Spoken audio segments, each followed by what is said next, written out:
inshallah, we can get our dear brother on. Would you? Okay. All right. Yeah. So I just wanted to say the Honorable Minister Louis Farrakhan was definitely on fire this past Sunday.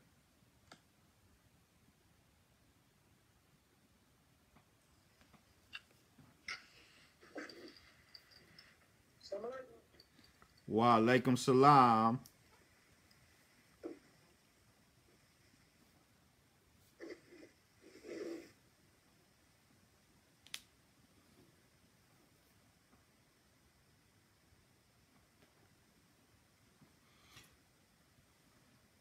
Brother Malik, you are saying you can hear our brother Alfonso?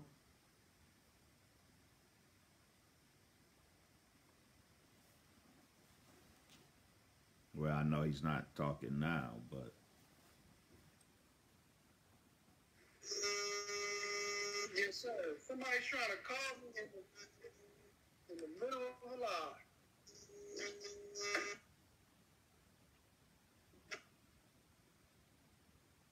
Okay. So, dear family, I am in Brother Alfonso X's live feed. Is that correct, Brother Alfonso? Can you see and hear me? Yes, sir. Clearly. Praise belongs to Allah.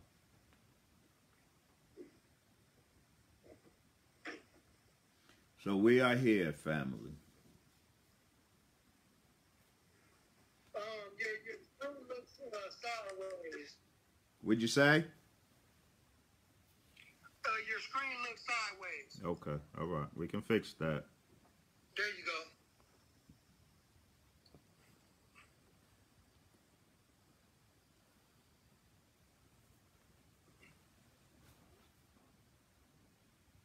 Praise be to Allah. Praise be to Allah. Okay. So I've already opened in the name. Yeah, let's go right into it. Can you hear me?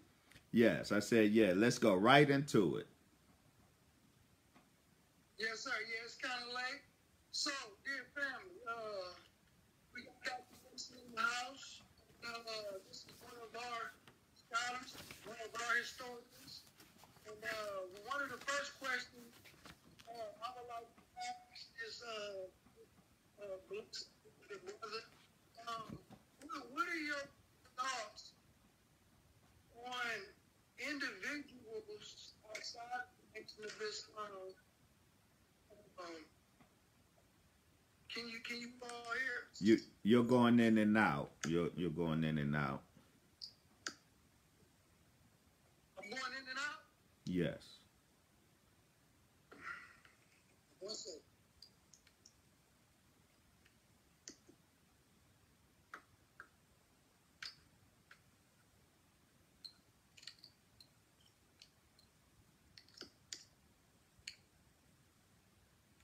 How about now? Am I good? You are better, yes. Okay, yes, sir. Okay, yes, sir. Dr. Wesley, so what are your thoughts of people who are outside of the Nation of Islam, but they misrepresent our teachings to the rest of the world? Well, what are my views of those outside the Nation of Islam who misrepresent our teachings to the rest of the world? Well, of course, we would like to know what their agenda is for doing so. And people have multiple agendas. It usually starts with some dislike of the Nation of Islam, some dislike of the Honorable Brother Minister Farrakhan. And usually that dislike of the Nation of Islam and the dislike of the Honorable Brother Minister Farrakhan when we're talking about black people, the dislike is usually over envy of the Nation of Islam. Let's be real clear. The Nation of Islam is still the hottest ticket in town. Let's be real clear. The Honorable Brother Minister Farrakhan is still king of the hill in terms of the Black Conscious movement, in terms of the movement. The Honorable Brother Minister Farrakhan is still king of the hill. So everybody in the conscious community, Black folks in the conscious community, in the church community, anyone who wants to try to exalt themselves, they always shoot at the king. They always try to elevate themselves by diminishing who's on the king, diminishing the king of the hill, the Honorable Brother Minister Farrakhan and the Nation of Islam. But with all of our Nation of Islam, with all of our areas of growth needed, growth engaged in, that the outside world may see or be aware of, with all of our growth needed or growth in process, we are still the hottest ticket in town, the Nation of Islam. Right. And this inspires dislike in those who now see consciousness as competitive. Like rappers did battle rap, the whole idea of consciousness, battle consciousness, dominates the set. And when the idea of battle consciousness, competitiveness dominates the paradigm, then you got to target the king of the hill. So these false narratives being spun about the Nation of Islam, a lot of it has to do with a genuine anger at the Nation of Islam that's rooted to one degree or another in jealousy and envy of the Nation of Islam and the Honorable Brother Minister Farrakhan. Okay, yes, sir. Dr. Wesley, hold on 1 second. I know why my side is Sister Queen Shock, I see. Please be clear. Brother Wesley never left the 5%. Brother Wesley Muhammad, True Islam, never left the 5%. Because in order to leave the 5%, I only have two options. Either I'm going to return to the 85%, but that's not an option. I know who the true and living God is. I bear witness to the law of cause and effect. So now that I know that the Black man is God, I can't unknow it. So I can't go back to the 85%. The other option is being a 10%. I start concealing what I know of the truth of God. I start teaching a mystery God for the purpose of blood sucking the poor. That's not an option for me. So my journey from the 5% nation to the nation, to a registered member in the Nation of Islam, from a God on a cipher or a God in the cipher to a God who joined the military training of men who belong to Islam in North America, that was not a journey in which I left the 5%. I'm 5% today. Allah willing, I will be 5% tomorrow. If I'm not 5% tomorrow, it means I'm dead. Yes, sir. Can you hear me? Yes, I can hear you. Okay. So, I watched the brothers' lectures. Get on board the wheel. Yeah. And he was saying that our teachings that were given to us in the person of Master Fard Muhammad are Buddhist teachings. It's not Islam at all. He attempts to break down the name Wallace and calls it British, but we know it to be Wali, W-A-L-I. So, in my opinion, that is an error. But what are your thoughts, being a scholar who studies the Arabic language? Yes, sir.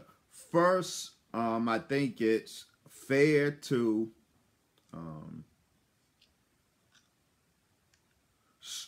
strive to have a clear understanding of what Mr. Guthrie is claiming and what he's not actually claiming. Because a lot of the reaction to him, his claims positive and negative, is based on a false understanding of what he's actually claiming. If we understand what he is actually claiming, then we can we can see value in some of what he's claiming, and we can see error in other aspects of what he's claiming. So let's be real clear. Mr. Paul Guthrie wisely uses the language that he uses. W.D. Farad came from India. You notice he will always say he came from India. He never says that W.D. Farad was born in India. That is not the claim that he is making. And he told me personally, and I published it on my Facebook page, and he came on that thread, and he did not deny acknowledging it, that he is not teaching. It is not his claim that W.D.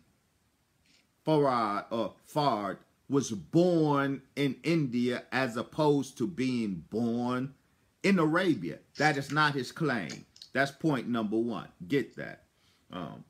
So we don't have to discuss that or debate that, because that's not his claim. Right. His claim is W.D. Farad came from India, came to America from India. His claim is that, and that part of his claim, I have no problem with. I'll get to that in a minute. His specific claim as he offers it, rather than the implications of it, but his specific claim, W.D. Farad came from India. There is no problem. I have no problem with that claim. His second claim is that he believes himself to be identifying, this is to your question about the name Wallace, is it British? He believes himself to be identifying Indian influences on the identity of Master Fard Muhammad and on the teachings of Master Fard Muhammad. Again, that, for what it's worth, is not objectionable to me. The fact that having spent time in India, and we know for a fact, because the Most Honorable Elijah Muhammad told us that Master Fard Muhammad did spend time in India. He did spend time in Pakistan, which Pakistan used to be part of Greater India.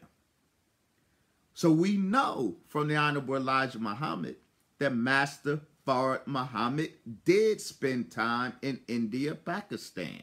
It is very possible that his time there, and why did he travel to every part of the inhabited planet? We are taught by the Most Honorable Elijah Muhammad that Master Fard Muhammad studied the educational systems of the world.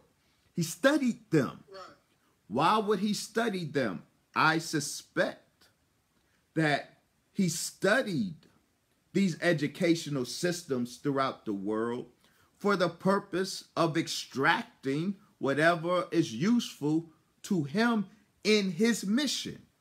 It is perfectly acceptable to me that in his time spent in India, Pakistan, that he learned things there that he found useful in his mission over here in America, in raising the so-called Negro up. It is very conceivable to me that during his time in India, Pakistan, however long that was, we don't know, it is very conceivable to me that while in India, Pakistan, he learned things that he was able to extract and apply in his system that he brought and used to raise up the black man and woman in America. So if the name Wallace is British and the Brits were colonial masters in India, and so India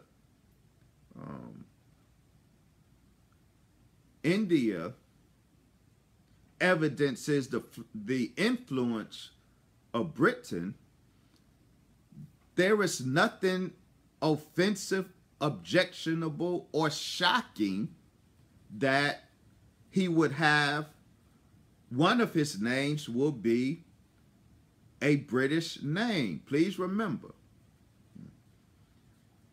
the so-called Negroes of Detroit, Michigan, or Black Bottom Detroit, they never met the Arabian in his holy Arabian robes.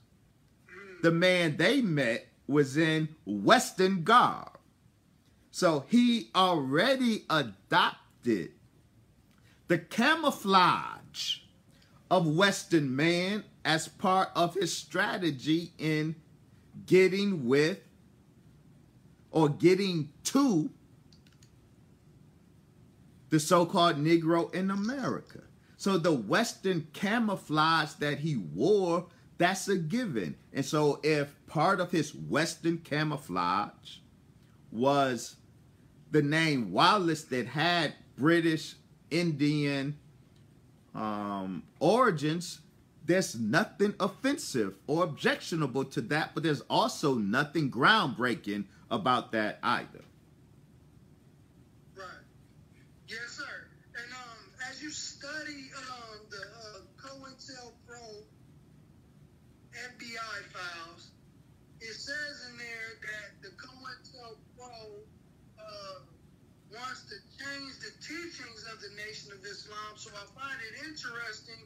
On the first question that I asked you, you questioned the motive of why individuals outside of the Nation of Islam would like to represent the Nation of Islam. So I don't want to put that on the brother, but do you think that that can be possible? Because the brother is going on the Facebook page and he's basically saying, you know, like, I'm from the street. Right, I'm from the street. So if we get into it with an individual and you say, hey man, let's go in the backyard, I need to holler at you right quick. Now being street dudes, you already know like, okay, they probably get it up back in the backyard. But what brother is doing is like basically he's like telling everybody, hey, me and Dr. Wesley about to go in the backyard and have a fight, y'all. You know. No, he is not. No, he is not. Let me be real clear. And I will clear it up for your audience. I cleared it up for my audience. Never did Mr. Paul Guthrie invite me to the backyard. All of the invitations have been unilateral, all of them. Me inviting him to have a public debate, public discourse, public discussion about the claims that he is making regarding Master Fard Muhammad. It is a lie. I saw his video, as you did. Wesley Muhammad recants. He is becoming a master of spinning false narratives. He is spinning a false narrative about the Savior, Master Fard Muhammad. Why would I or any of us be surprised that he would spin a false narrative about a man far less than the Savior? He's spinning a false narrative about Wesley Muhammad as he's spinning a false narrative about Master Fard Muhammad. He never invited me. I have been trying to get Mr. Paul Guthrie in a public discussion with me regarding his claims. We entered into conversations via the telephone in 2013, 2014, thereabout. They were lengthy discussions, and the purpose of the discussions was to try to negotiate a public debate, discussion, vetting of his claims. Those private discussions were fruitful on a number of levels, but what we could not agree on ultimately was the terms of the debate. I offered to, I said that I wanted a public discussion at a public venue. I offered Chicago. I can get a venue. I can secure a venue. We can secure a venue in Chicago. So I offered Chicago because we got access to venues. I said it doesn't have to be in Chicago. It can be in California in a public venue.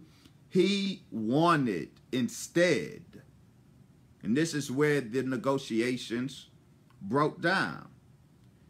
He proposed that I come to his studio and we have a discussion in his set in a situation that he has total control over, a situation in which he has total control over the narrative that will be produced. And of course, I'm no fool. I've been doing this for a long time, and by Allah's grace, I have never failed in the opportunity to publicly defend our Islam. So when he wanted to, as a prerequisite to any public discussion, he wanted to have a discussion in his set, in a set totally controlled by him. Of course, I would not agree to that. And that's where the negotiations broke down, and he immediately went to YouTube, because that's what he does. He makes videos. That's his whole platform. He makes videos, and he's good at that. Got to give it to him. He is good at making YouTube videos. That's the power of his effect. That's how he got, was it Brother Varian Xavier? Yeah, them folks. That's how he got them so impressed, because he makes impressive videos, and they are impressive. But that's all he has, because he knows a video put together wisely, the visual will be very impactful, and you can slip a lot of deception and misinformation in a well-crafted video that will hypnotize the people. But he doesn't want a live engagement with anybody, especially me, because he knows the narrative he constructed is a house of cards. And the minute it's actually touched in real life, it falls to pieces. We are touching that house of cards, and you see how easily it's falling to pieces. So I want it to be clear. The video Wesley recants is a false narrative. He didn't invite me to a debate. I did all of the inviting. He's been doing all of the running, all of the ducking and dodging. And hopefully that will end in next week. Mr. Paul Guthrie and myself will be on Lord Jamar and Rodriguez's platform to discuss these matters. But let me disabuse all of you of the false narrative that Mr. Paul Guthrie is selling you, feeding you regarding the nature of our exchange. He's been ducking. I ain't been ducking nobody. He's been using all of these technical loopholes to get out of facing us in the public, to publicly vet in person his claims, because he's trying his best to avoid the inevitable, having a physical hand on his house of cards, because he knows it will tumble. And that's beautiful. So let me ask you, dear brother, what is the importance of the believers to defending point number 12? Because I personally believe that at some point we have to leave the status of just belief into knowing. So what are your thoughts on the importance of defending point number 12? Yes, sir. First, let me ask. So, on my live feed, those on my page, how is the sound? Sister Zainab said sound is perfect. Someone else said the sound is bad. Please give me your feedback. Sound is perfect. Okay, well, sound is perfect. What do I believe is the importance of defending point number 12? Brother Alfonso, this is, in a sense, our second term examination. We were tested by and with our faith in point number 12 the first time after 1975.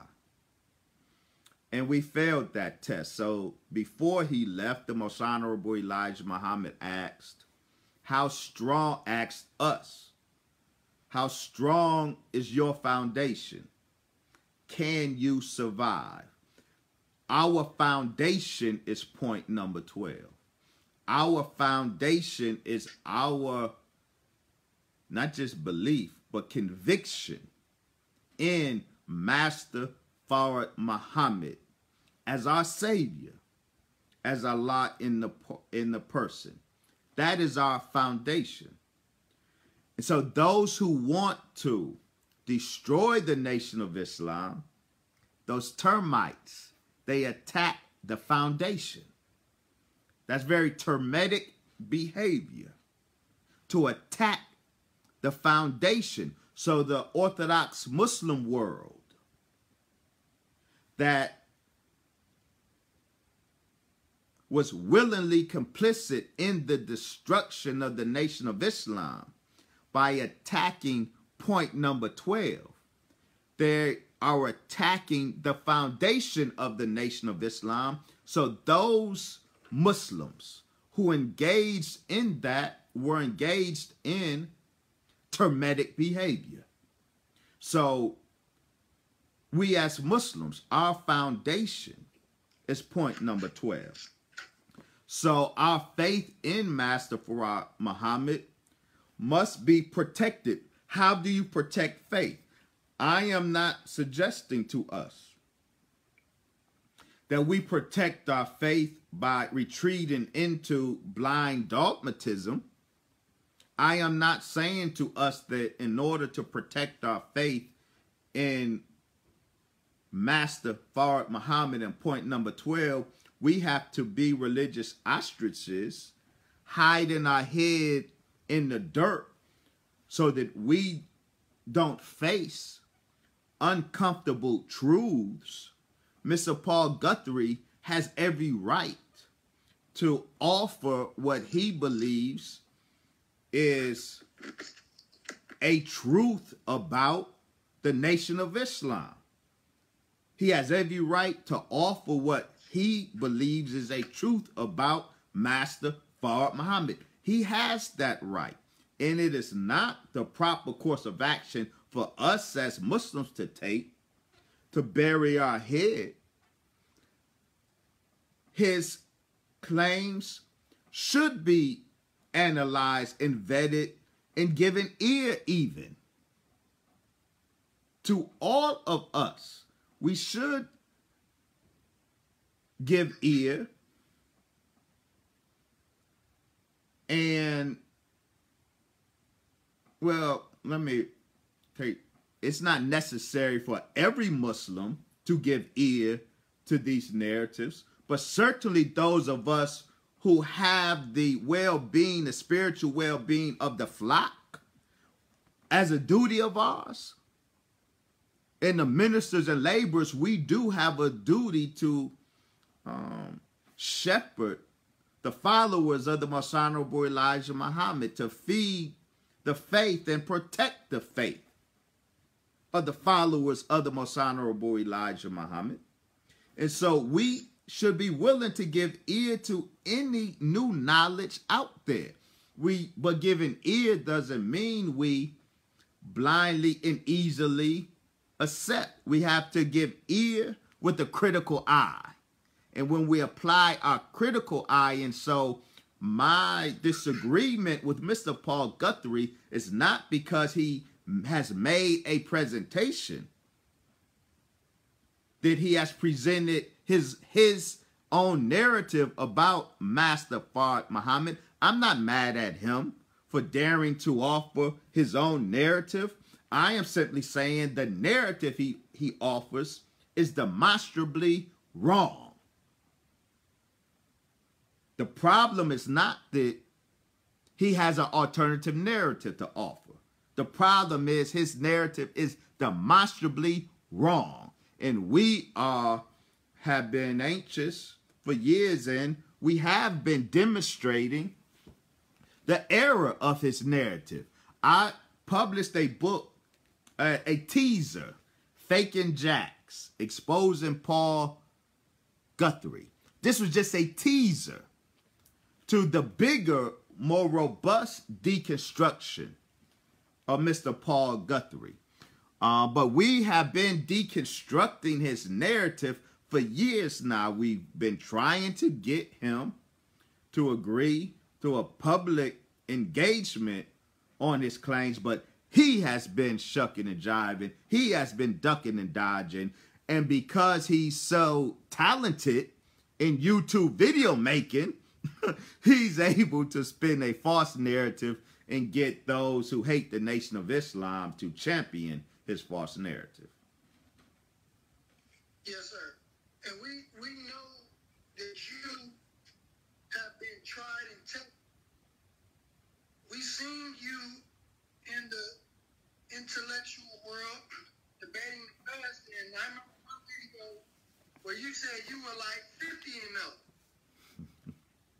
And so we know you. I didn't say that. I don't speak like that. I didn't say that. I don't speak like that. Those who say it for us, praise belongs to Allah. But no, I can't. The way I can speak is all praises belongs to Allah. Right. But let me say this. I remember you went into retirement from the debate, but I remember saying, the only reason you would come out with those Pastor Gino Jennings, and I remember watching your lecture, you was breaking down the Bible in Hebrew, and you being a scholar of linguistics, and Paul Guthrie said that Master Fard Muhammad didn't write in Arabic, he only wrote in Urdu. What proof does this man have to make such claim, and how do we, members of the nation, combat that if we ever come across that? Yes, sir. Well, thank you. For those on my page who might not have heard Brother Alfonso's question,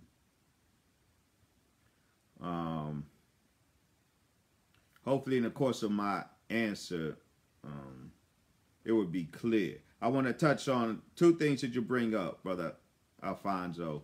My public notice that I was no longer engaging Negroes in debate. I want to address that because that's very germane here. And two, Mr. Paul Guthrie's claim that Master Fard Muhammad didn't write or speak Arabic, he spoke Urdu. That is one of, that particular claim, which is one of the linchpins of his narrative. One of his, in his mind and those who champion him, one of his strongest evidences that Master Fard Muhammad was from India and not from Arabia. One of his strongest evidences is his claim to have evidence that Master Fard Muhammad didn't write Arabic. Instead, he wrote Urdu. I am prayerful, Brother Alfonso, that Mr. Paul Guthrie will join me next week on Brother Lord Jamar and Sister Rodriguez's platform so we can discuss that very point. I am not going to give him all of our bullets. I would just say that I pray that Mr. Guthrie would join me on that platform and that he introduces that claim that Master Fard Muhammad didn't write or speak Arabic, that he spoke Urdu. I hope Brother or Mr. Paul Guthrie will bring that argument, bring that evidence to the discussion on Lord Jamar's platform, because I am anxious to demonstrate that that is one of the linchpins of his false narrative. That the false narrative is built on false claims. And one of the false claims, demonstrably false claims, is that claim that Master Fard Muhammad did not write Arabic, but he wrote Urdu. I am prayerful. I'm not even just hopeful. I'm going to my God. I'm prayerful. I'm going to Master Fard Muhammad. And being prayerfully that Mr. Paul Guthrie would join us and will bring that argument and those evidences with him. Now, regarding my public notice years ago that I'm done debating Negroes. It was after I had 3 debates with Afrocentrists who hated Islam, because I demonstrated that Islam, the religion of Islam, is another stolen legacy of Africa. That Islam is not an Arab religion, that Islam is an African religion that was hijacked by racist whites who converted to Islam. And after having 3 debates, and Allah blessed us with resounding, unambiguous victory each time, I serve public notice that I'm through debating Negroes posing as Afrocentrists. So I said, we got bigger fish to fry now. Want to debate white folks white Arabs, white Jews, not their Negro lackeys. I publicly, excuse me, I serve public notice. Brother Sarnetta, peace to the God Sarnetta. He called me, trying to entice me back into that debate cipher, offering me several $1,000s. I publicly said no. I'm not a whore. I'm a man of integrity. I serve public notice for a reason. I extricated myself from that cipher for a reason. No amount of money is going to get me to compromise my principles.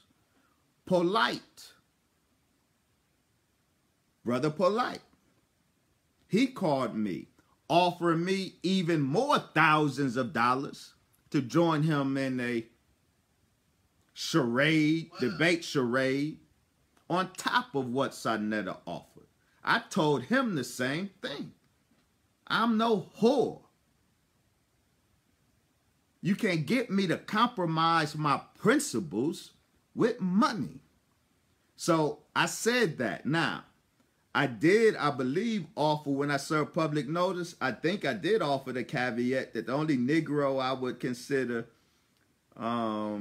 engaging is Pastor Gino Jennings. Yeah, I've been wanting to have that discussion. So I think I did state that caveat that if Mr. Gino Jennings made himself finally available, I would make that exception. So I publicly declared that. So now at this point, the Honorable Brother Minister Farrakhan doesn't want us, those of us who are helpers of his, those of us who are striving to be proper representatives of his. He doesn't want us going around debating our people. We are preparing for a showdown with the enemy, Satan. Right, that's a perfect segue. We are preparing for the enemy, the showdown, the debate with the enemy, Satan. And he said, the Honorable Brother Minister Louis Farrakhan, if you saw his tremendous address this past Sunday, he said, leave your niggas at home. That's what he said. Leave your niggas, talking to Satan, because Satan's MO has been to hide but send his Negroes out to do his dirty work. But we are not calling out the Negroes. Stay at home. We are going straight for the Negro master. We are going for Satan himself. So the Honorable Brother Minister Farrakhan doesn't want his, I believe he looks kindly on us out defending this truth, defending our Savior. But he does not want us out debating our people. So we are, and I'm a soldier, I'm a company man. Right? I'm not an individual just out there. I'm part of not just a structure, I'm part of the mammoth structure called the Nation of Islam.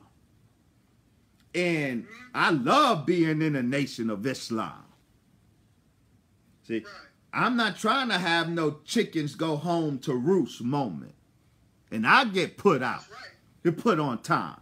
I love being in this mammoth nation, the Nation of Islam. So y'all trying to get me, y'all trying to entice me. Y'all think y'all playing y'all hand for a win-win, right? What win-win are they playing their hand for? They either I accept to debate, knowing the Honorable Brother Minister Farrakhan, my superior officer, would not be pleased with it, and then I get disciplined and can't debate anyway, or I insist on saying no, don't present it as a debate.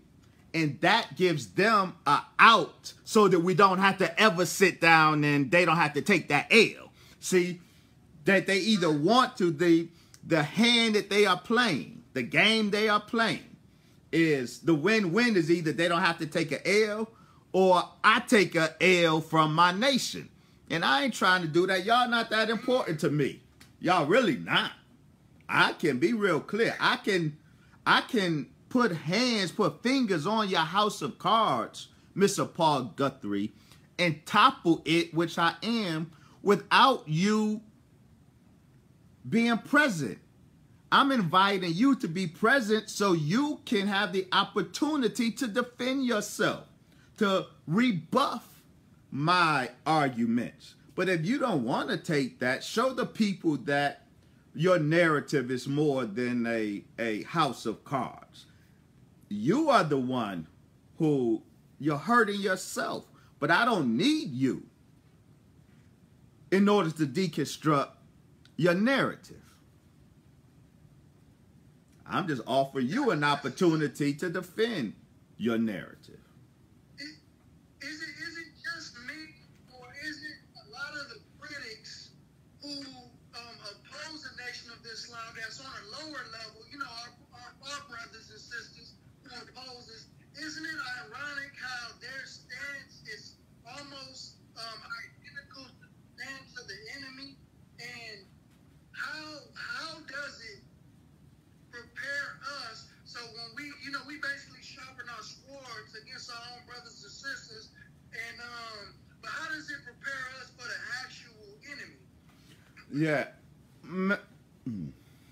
I would like to share what just popped in my head, and I know I'm going to anger some people out there, but as you were asking that question, something came to me. In terms of sharpening our sword with our people, and how does that prepare us to battle the enemy? Well, it can, but we have to be real careful. Our people, no matter how ignorant they are, our people are not the enemy. And so it's real important that we don't engage them the way we engage the enemy. I think a brilliant example of that, unfortunately, is our brother, Dr. Khalid Abdul Muhammad, who I studied closely. And he debated the devil so masterfully. And he never lost to a devil. And then he had the debate with the pastor out in California. And I learned a valuable lesson watching that, because that was not a good performance for Islam on that night at all. At the end of that debate, the Christians were leaving shouting aloud, hallelujah, hallelujah.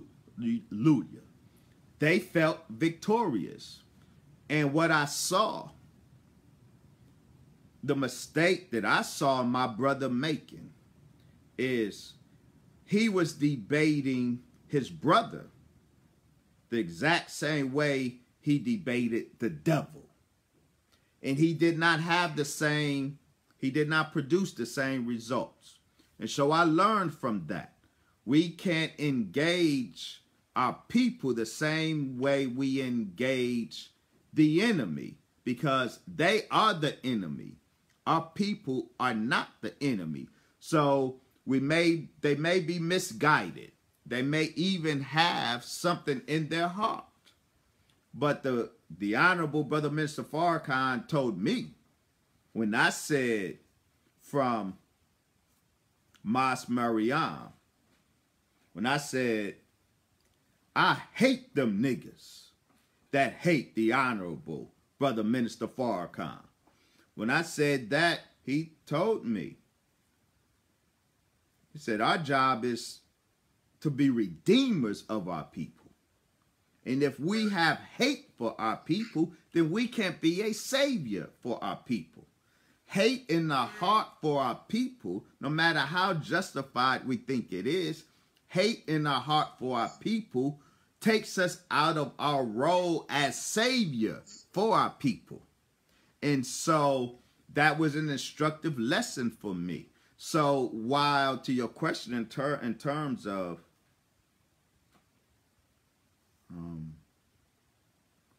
sharpening our sword with our people, we can engage our people, but we should never allow ourselves to engage our people the same way or with the same spirit that we engage our enemy.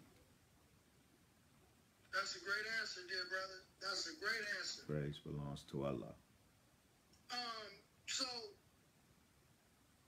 basically on Sunday when the Honorable Minister Louis Farrakhan spoke, and he challenged the enemy, and he even called some of them out by name. And you being one on the research team, you know, how do brothers and sisters on the research team prepare?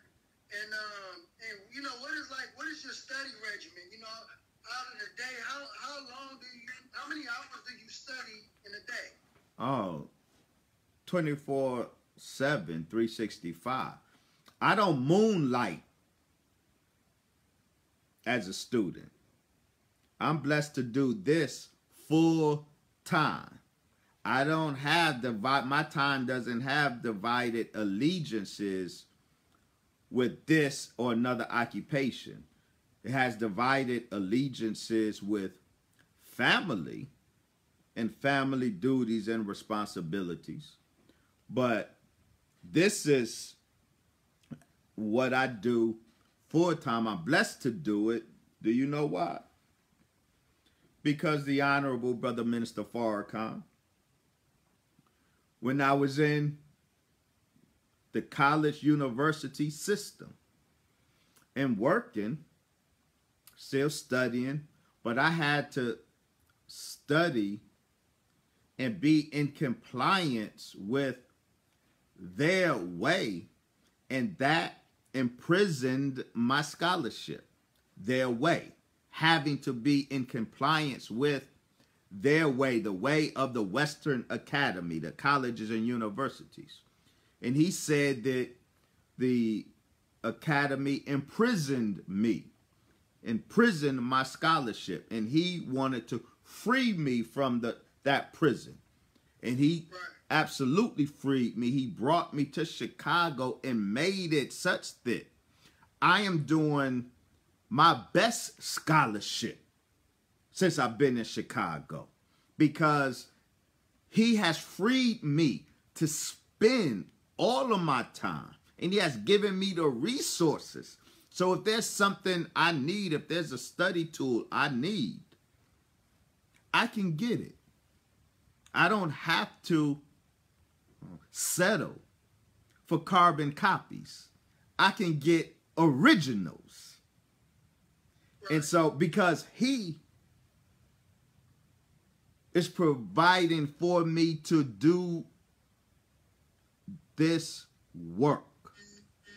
And so I'm forever thankful to the Honorable Brother Minister Farrakhan. He is the reason I am able to do the work that I'm doing at the level that I'm doing it, which is at the highest level I've ever been able to do it. And so I thank Allah for the Honorable Brother Minister Farrakhan. Now, I got to ask you this question, and I'm pretty sure everybody wants to know the answer to this particular question. So I'm going to ask it on behalf of all the brothers and sisters who do a lot of studying. But some years ago, Dr. Ben gave the Honorable Minister Louis Farrakhan all of his books. Yes, sir. In the video. So we were all just like... Yeah, I saw that live. You know, actually, actually happened? And have you read any of the books or anything? Well, certainly I've read books that the late, great Dr. Yosef Ben Yakinen read. I don't know. I know everybody wants to know. I want to know what the status is. I could find out. I just, at the time, it was an urgent matter for me. I did not sit in the seats that I'm sitting now. I didn't have access to who and what I have access to now, so I just wasn't able to ask. I can ask. I don't know what the current status of Dr. Ben's library is. I don't know. I'll find out though. I'll find out though. But as of right now, I don't know. I don't have a definite answer. But I didn't inquire on it. But I shall. Okay, yes, sir. And before we end this, I may want to ask you a couple more questions. Paul Guthrie, back to brother. Why is it so important that we must vet the sources, and how do we go about vetting a person's sources? Because I remember you spoke on very not important. being intellectual swine. That's very important, and that question you asked really is at the root of why Mr. Guthrie does not want to engage me. The question of the urgency of being able to vet sources.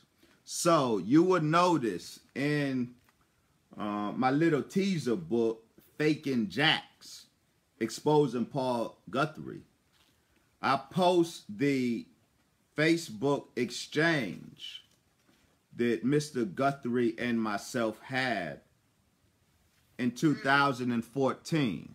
And in that discussion, you will notice that I made a particular proposal to Mr. Guthrie. I said that what I would like to see is he write, because he's such a great writer. All of us know The Making of the White Man by Paul Guthrie. That was a phenomenal book. Mr. Paul Guthrie knows how to write academically. He knows how to write well. He knows the value of citing sources. He demonstrated that in his book, The Making of the White Man. And so I said that what I propose is that he writes his claims and cite the sources of his claims, because he never cites sources. I said, I don't debate videos. I asked him to, I said that what we would do, he will write the sources of his claims, and I will write a sourced response. So I can vet his arguments and sources, and he can vet my arguments and sources. That's the proper way. And to prove that, let me...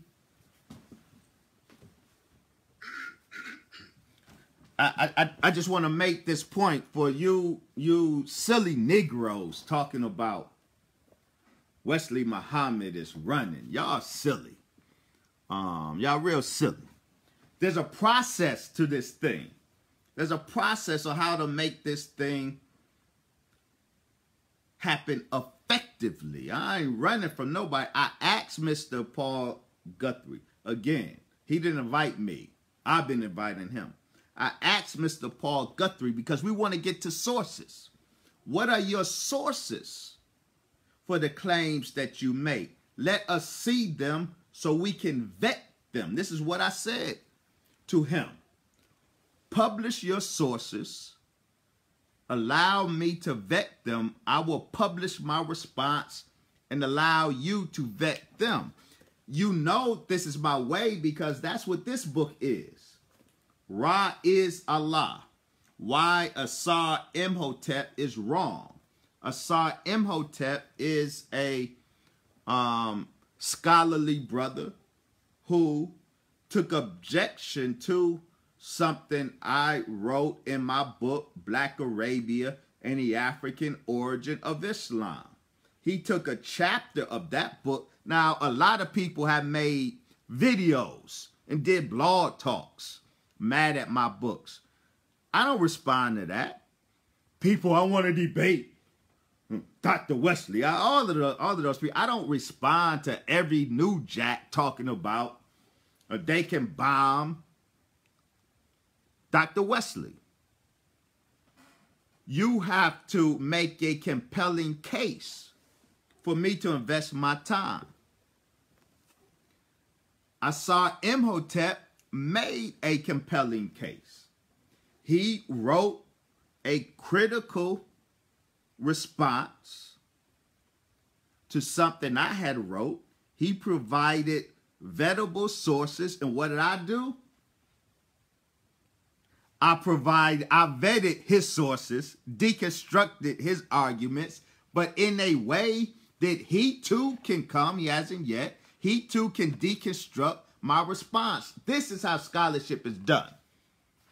Make your claim, but give us the sources of your claim so we can vet them. And that's what I asked of Mr. Guthrie. We want to see the sources of your claims, because what I show is that his sources are, in some cases, phantoms. He uses phantom sources. And his sources, in another case. Yes, sir. Yes, sir. Though, but no, I got to say, no, I wouldn't even, at this point, I won't call it ghetto scholarship. I call it deceptive. At this point, there's deception going on, not just poor quality, because he's skillful. He knows how to do quality scholarship. He's done it before. In this case, with this narrative, I believe it may have started with a genuine discovery that he made. But it certainly, and that discovery has value. The discovery that there's an Indic or Indian imprint on what Master Fard Muhammad gave us. And let me give an example of how valuable that is. We don't run from that. That's not a bad thing. Discovering these external influences on our system, that's not a bad thing. That's a good thing. Let me cite this beautiful example, proving that. The Honorable Elijah Muhammad gave Minister Louis X a name, Farrakhan. The minister asked him, the Honorable Elijah Muhammad, what does it mean? The Most Honorable Elijah Muhammad said, oh, it has many good meanings. Said it's from a modern, one of the modern, up-to-date names. One of the modern, I don't want to misquote it, modern, up-to-date names of Arabic or of God. He said it has many good meanings. They're upstairs. I'll get them later for you. Well, it never happened. The Honorable Brother Minister Farrakhan never got from, well, so he thought, never got from the Honorable Elijah Muhammad the meaning of his name, Farrakhan. When I was blessed to be a part of the delegation to the Islamic Republic of Iran 3 years ago with the Honorable Brother Minister Farrakhan, we discovered that Farrakhan is actually Persian. And while we were there, and the reason, this is how we discovered it, Brother Alfonso. when we landed in the airport in Iran, when we were going through customs, the bag that had books that we had brought over there, or the box, a box in which we had books that we had brought over there, opened up and the book fell out. The book was Defending Farrakhan, the book by our brother, student minister Wesley Muhammad. The book Defending Farrakhan fell out, and the customs agent grabbed it and brought all of us, the delegation, together. He held us up. He had to get that cleared. What he said to us, he looked at that name Farrakhan. He said, this is our name. This is our word. Farrakhan has meaning in Farsi. And we learned that Farrakhan means one who calls, who brings the message far and wide or beyond the borders. He's the one that makes the calls beyond the borders. So the Most Honorable Elijah Muhammad said that God had went before the minister, making friends for him all over the world. And so the minister has traveled the world and has made friends for Islam and all over the world, well beyond the boundaries of the Nation of Islam and the United States of America. His call is impacting the borders around the world. Farrakhan is the meaning, he learned its meaning when he went to Persia. So there's a village in Iran, Persia. There's a village called Farrakhan. So the very context of the name of the Honorable Brother Minister Farrakhan is an Iranian or Persian context. That is not bad news. That is great news. So it's an exciting thing to see that Master Fard Muhammad Allah in person. What we have is universal. Ours is the universal truth. So what that means is you are going to see our dots connect to the whole world of truth. That's what it means, that our truth is universal.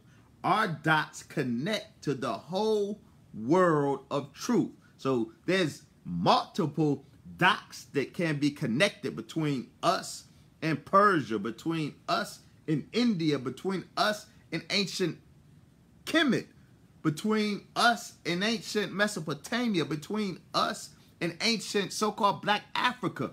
That's what I do. I make those connections. I help identify those connections, linking our truth with the truth of the world, because our truth is not a ghetto truth, a ghettoized truth, meaning that it is only has relevance to the so-called Negro in America who is poor and thinks low of himself. See, that's a myth that the white sociologists put on this teaching. That it's not true, but it made ignorant, poor Black people feel good about themselves. So it has sociological value, but it has no truth value. And that's wrong. And this is why I objected to Brother Lord Jamar's statement last night that our Islam is tailor-made for the Black man in America. What I said in the context that he used it is what I objected to, because he used it in the sense of what I understood from him. He used it in the sense that the truth that we teach is tailor-made for the Black man and woman. Well, that would mean that it's a fabricated truth. If the truth was tailor-made for us, then it's not truth. What is true is that the system, our way of life is tailor-made for us. This is why Africans weren't permitted in the mosque under the Most Honorable Elijah Muhammad. Arabs weren't. None of the other, no non-so-called Negro was permitted in the mosque. We were quarantined, so our way of Islam was tailor-made for us. But the truth of Islam wasn't tailor-made. It wasn't fabricated, because the truth of the black God is a universal truth. And that's what we are demonstrating. The truth of the black God is a universal truth. Not just that God is black. Be real clear. The truth of the black God is not just the statement that God is black or the black man is God, but the specific black God theology that Master Fard Muhammad taught the Most Honorable Elijah Muhammad, starting with the triple darkness of space, the sparking of the atom, the evolution of the black God, the creation by the black God, and from the black God, his own person, the creation of the woman. That whole black God theology is a universal truth. You find it in ancient Kemet. You find it in ancient Africa. You find it in ancient India, both Hindu India and Buddhist India. I said last night, Buddhism is an articulation of the sacred science of the black God. Hinduism is an articulation of the sacred science of the black God. Mayat of ancient Egypt is an articulation of the sacred science of the black God. What I have always said is that the supreme wisdom of Master Fard Muhammad, what it represents is the most up-to-date, the most purified articulation of the universal truth of the black God. This is, you want the truth at the core of Mayat, it's this right here. You want the truth at the without the accretions that entered into Mayat. Mayat was Aryanized. Mayat of Kemet was corrupted. Indic sacred science, the sacred science of ancient India, was corrupted. The sacred science of ancient Africa was corrupted. This is the sacred science, the universal sacred science, free of those corruptions. This is the universal black God theology without the corruptions that crept into the black God theology in India, in the Middle East, and in Africa. Thank you, dear brother. And this right here will be my last question. That was a phenomenal answer, dear brother. I learned a lot. Praise just in that one answer. Our brother, he stated that Mecca isn't really in Mecca. He said that Mecca is in India. And we teach that Shabazz 50,000 years ago came from that particular area. You know what I mean? And I remember in the lecture you mentioned there were two phenotypes of black people. You know, so how does India relate to Arabia in that sense that Shabazz came from that location 50,000 years ago? I'm sorry, I thought you were going someplace else. Excuse me, in terms of Shabazz, how does Shabazz relate to India? In that whole little area, we know that that's Master Muhammad said that Mecca is the root of civilization, you know, so we know that, you know, that's where it all begins, right? Well, I need to put a qualification. Mecca is the root of civilization. See, they stress that, right? Mr. Guthrie stresses that Mecca, he says, didn't exist in ancient times, that Mecca only appeared on maps after the 4th century. And so Master Fard Muhammad could not have been talking about Mecca when he described the root of civilization. That is wrong. Because he misrepresents, as I said yesterday, he misrepresents the supreme wisdom. And some of us who I'm seeing aren't careful with our read of the supreme wisdom. And so we fall victim to his false logic. But let's be real clear.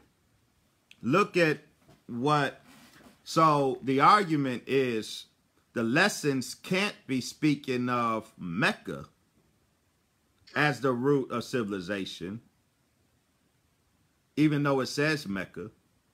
The lessons can't really mean Mecca because Mecca wasn't a geographical item on anybody's map until after the 4th century.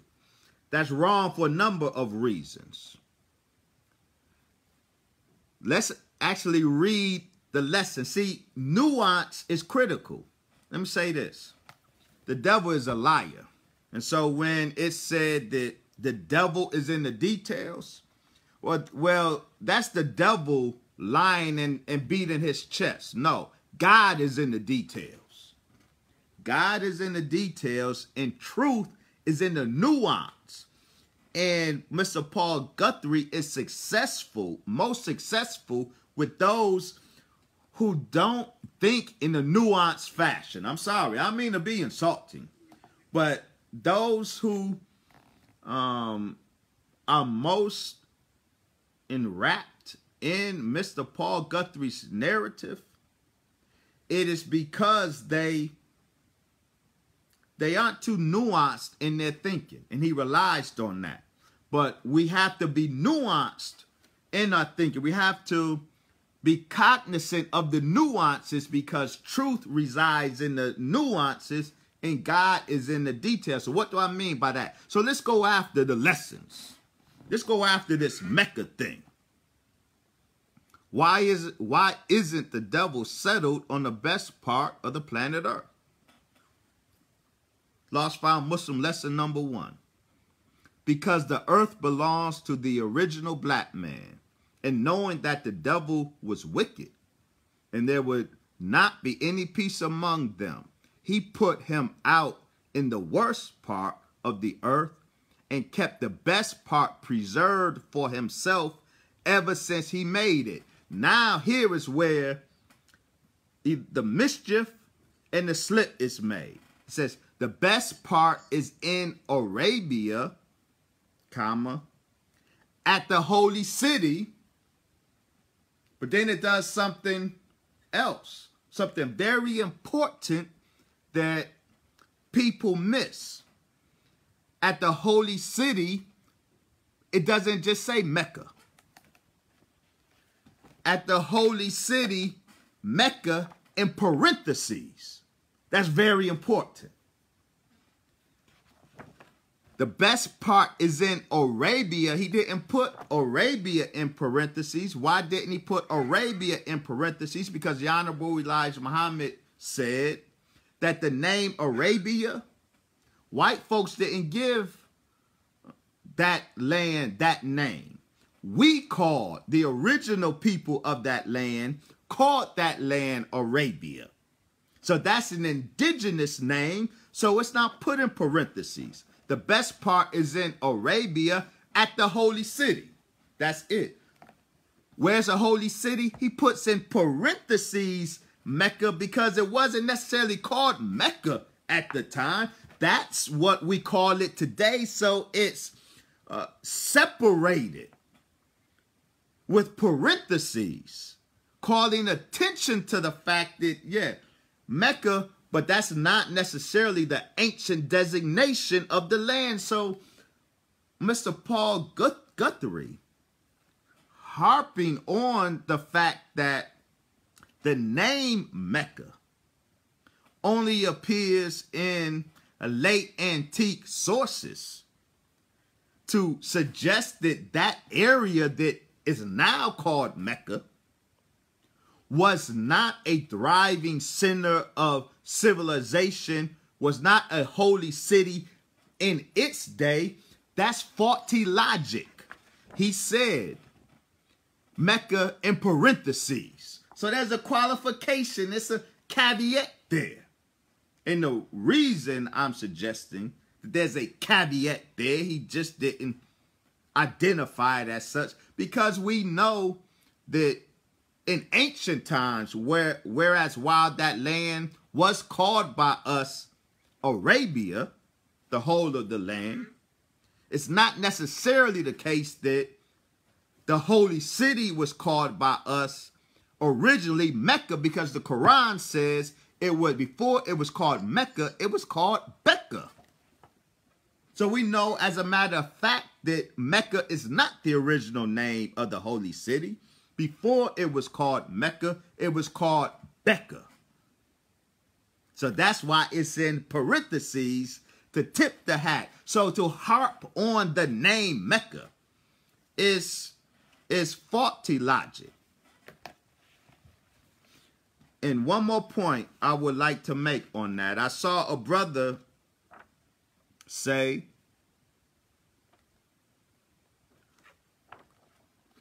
I want to reiterate this, 2,200 miles. This is very important. That was the linchpin of Mr. Guthrie's argument. And it's the argument that has so bedazzled the nation of gods and earths. You know, it's so bedazzled. It's really embarrassing.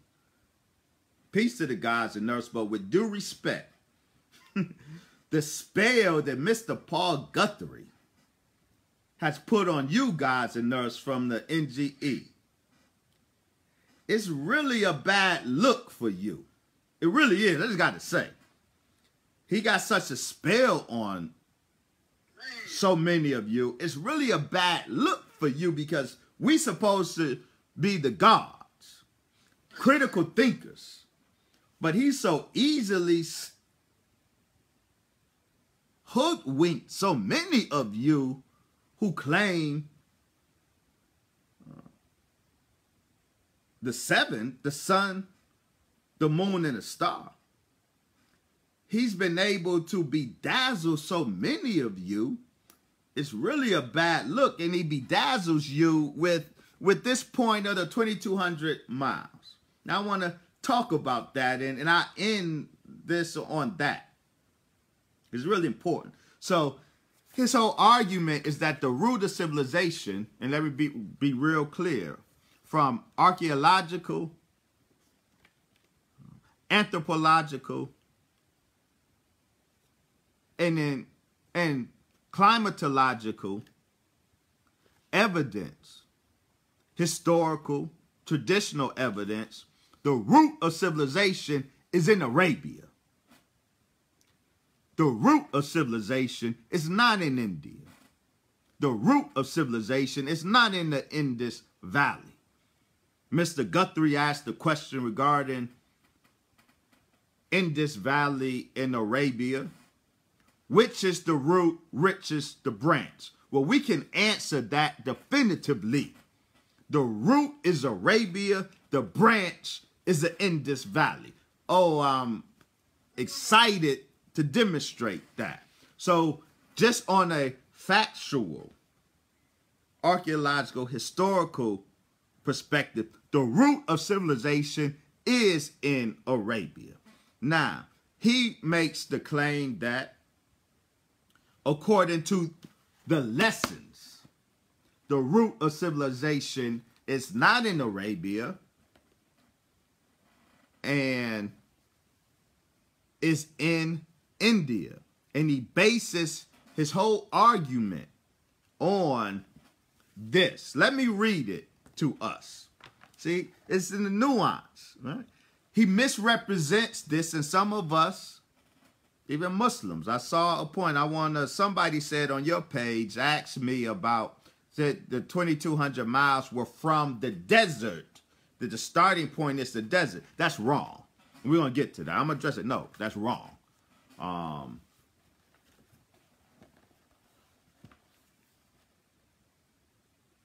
Why did we run, just for context?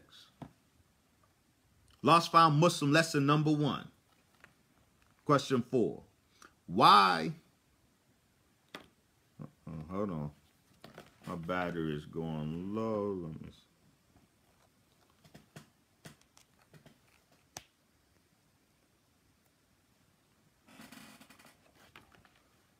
Why did we run Yaqub and his maid devil from the root of civilization over the hot desert into the caves of West Asia? Be clear.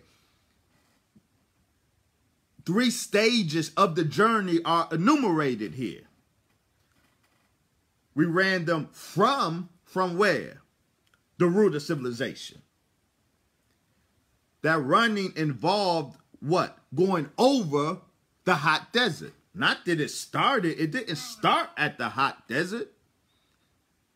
But the journey from the root of civilization into the destination, the caves of West Asia, it involved going over a hot desert. Nowhere does it say in the lessons that the trek started at the desert. No, brother, that is not the case. So look at what it says.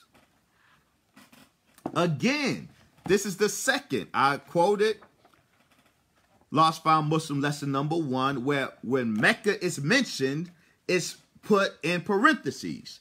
In Lost Found Muslim lesson number 4, the root of civilization is in Arabia at the holy city. Stop.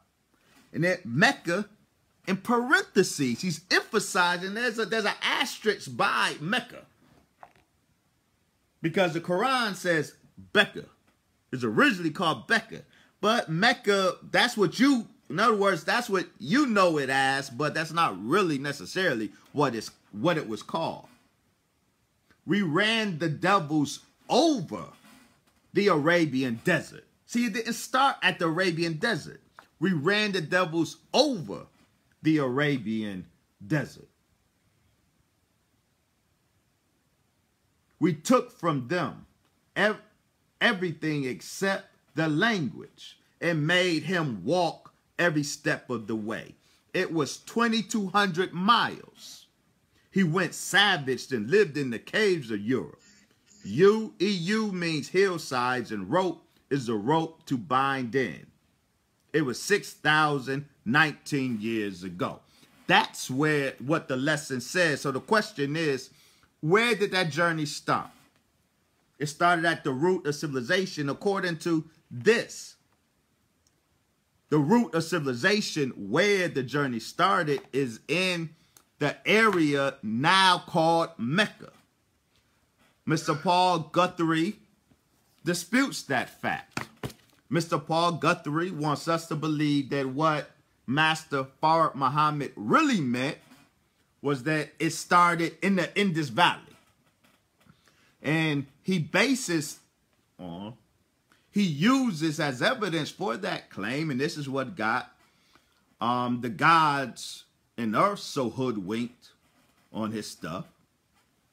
Yeah, I love y'all, but let's keep it real. This is real talk. Because it's unbecoming of wise gods. Right. Wise God, it's unbecoming. I'm just going to give it to you straight, bro. It's not a good look. The ease with which this man's false narrative you consumed, it ain't a good look. But okay, I digress. So his claim is when the lessons speak here of the root of civilization as a starting point of the journey of the devil, 2,200 miles. The root of civilization that's really meant is not in Mecca as we know it in Arabia, what's really meant is Letcha, a designation of an area in the Indus Valley civilization. Now, the Indus Valley civilization is important for us to know. The Indus Valley civilization consisted of two major cities in two different phases. One, Harappa. So they speak of the Harappa civilization. The other, Mohenjo-Daro. So they speak of the Mohenjo-Daro phase of that civilization. Both of these cities are contiguous to it, or in the area of the Indus Valley, the valley of the Indus River in India. So that's the Indus Valley, Harappa and Mohenjo-Daro. So when Mr. Guthrie wants to place the root of civilization there, and wants to place there the beginning of the journey of the Caucasian, 2,200 miles or 2,200 miles into the Caucasus Mountains. When he wants to put the beginning of that journey in the Indus Valley, he's putting it at Harappa or Mohenjo-Daro. So the journey of the Caucasians had to begin in Harappa, India, rather than Mecca, Arabia, or it began in Mohenjo-Daro, India, rather than Mecca, Arabia. This is what his claim is. And it's so wrong, demonstrably wrong. So, how do we know? That's right. What was then called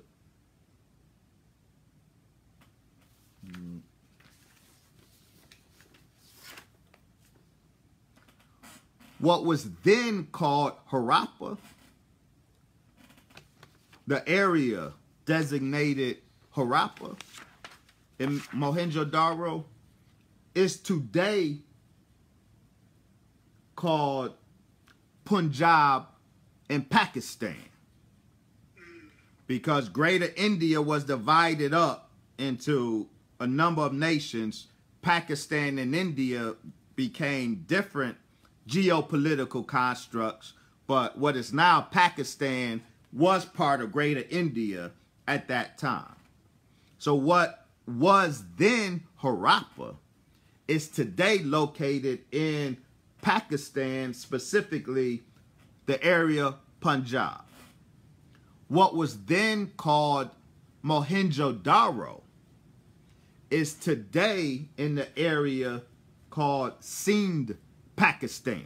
So both Harappa and Mohenjo-Daro are in what is today Pakistan, but was yesterday, in ancient times, was part of India.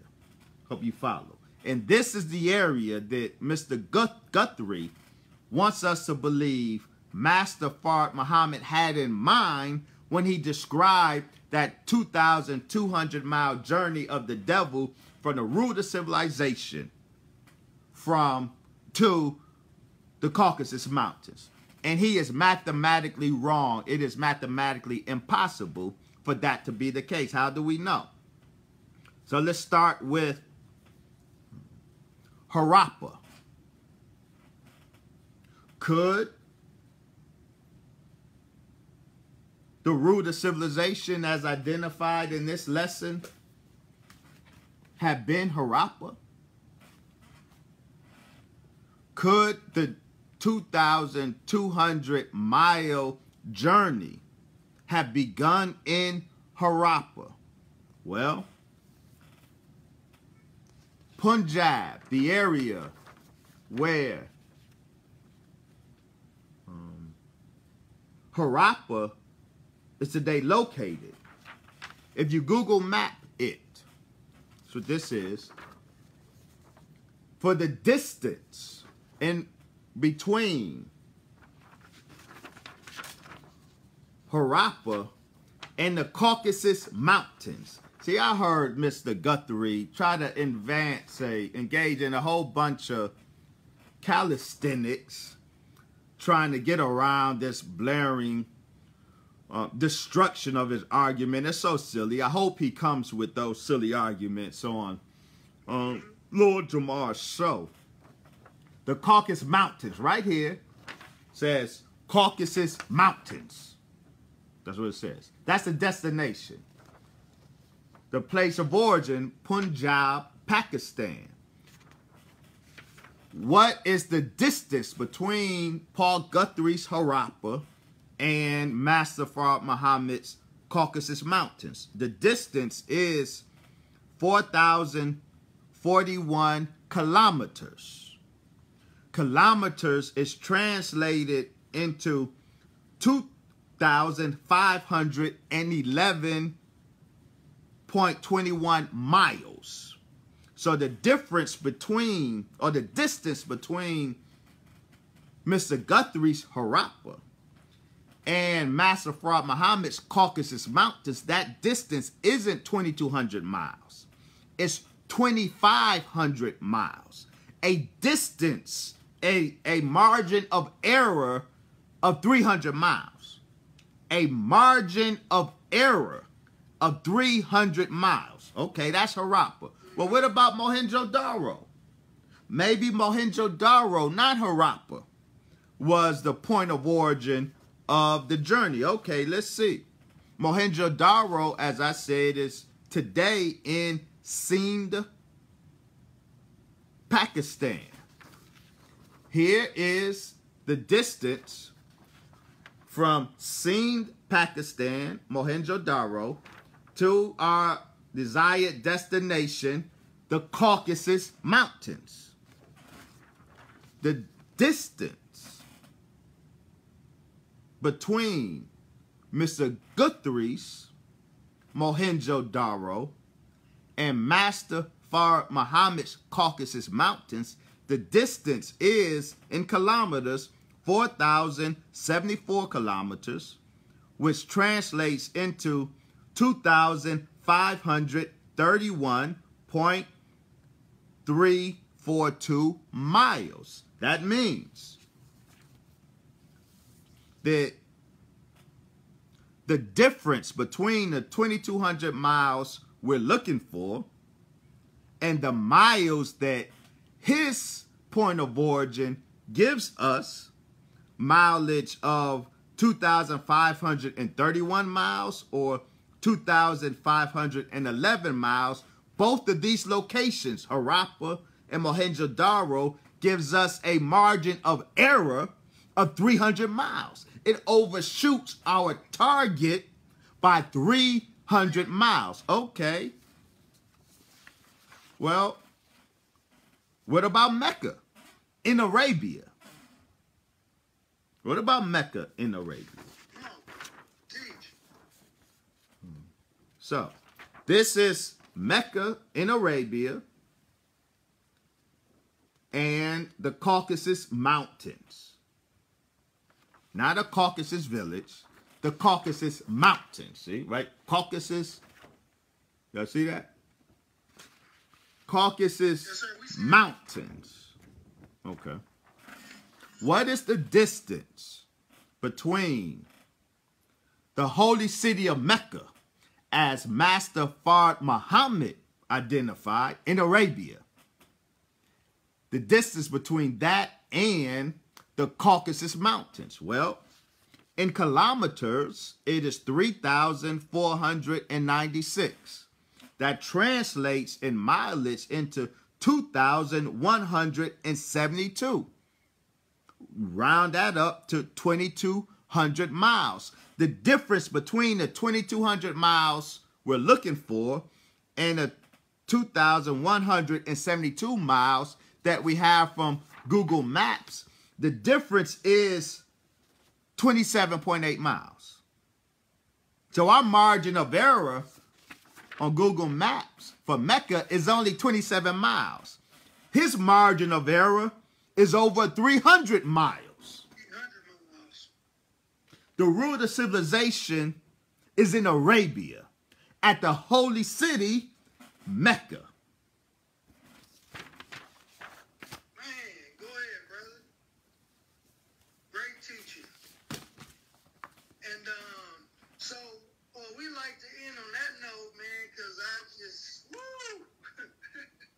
Praise belongs Man, to I'm gonna go Allah. back and watch this again. Praise belongs to Allah. And so, dear brothers, so the actual discussion between you and brother is next week. Am I correct? We're supposed to, if he shows up. We're hoping that he stop playing and just join myself and brother Lord Jamar and sister Rod Digger and that staff. Just join, just show up. I don't care what you call it, just show up. That's what I'm saying. Y'all want to make semantics.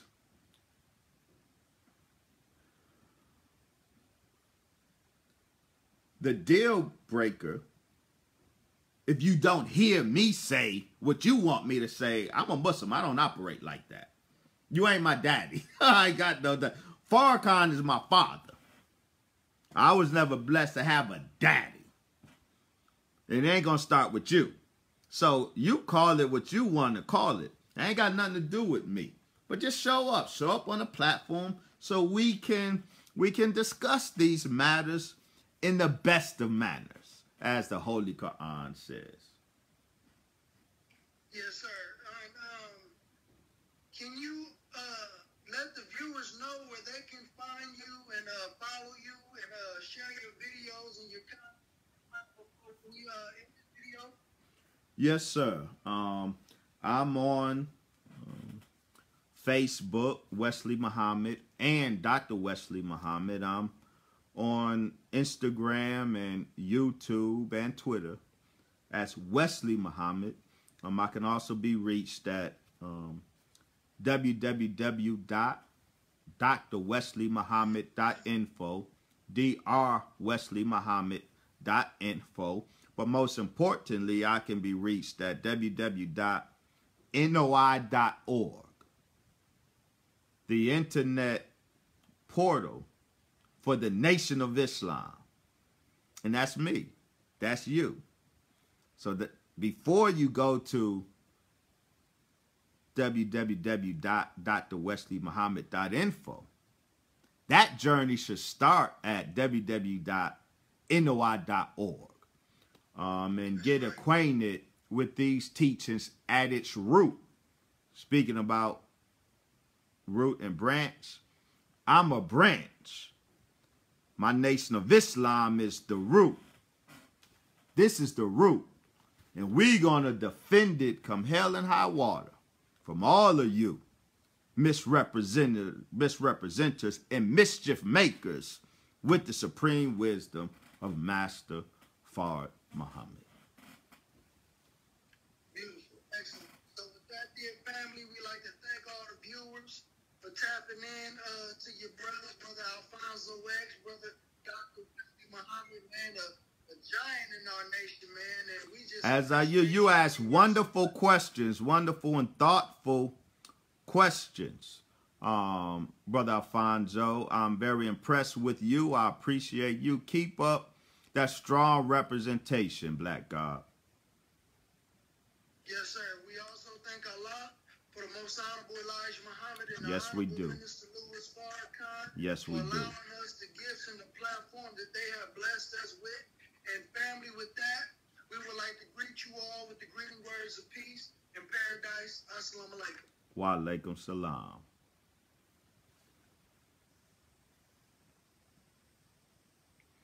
And those on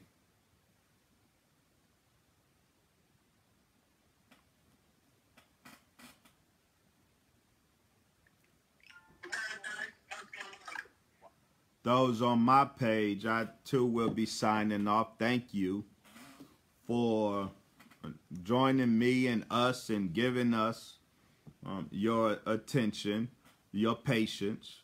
I pray that thank you, family. I appreciate the wonderful comments and remarks. I love you too, family, and you make me proud as well. There is nothing more pride inspiring than the Nation of Islam, and this is why the haters are so mad, because the Nation of Islam is the mammoth. We are. The Nation of Islam is the hottest ticket in town. And the Nation of Islam is the most pride inspiring. But that means that the most pride inspiring is also the most hate inspiring. So that's why we get all of the hate. But thank you. I love you, family. Thank you for tuning in. And inshallah, we can meet up again next week on Lord Jamar's show with our sister Rod Digger. And hopefully Mr. Paul Guthrie will come and bring his narrative and all of his evidences and submit them to a critical examination. That being said, I thank Allah for the most honorable Elijah Muhammad. And I thank Allah and his Christ, the most honorable Elijah Muhammad, for my teacher, my father, my life coach, the Honorable Brother Minister Louis Farrakhan. May Allah continue to bless him. May Allah continue to bless us.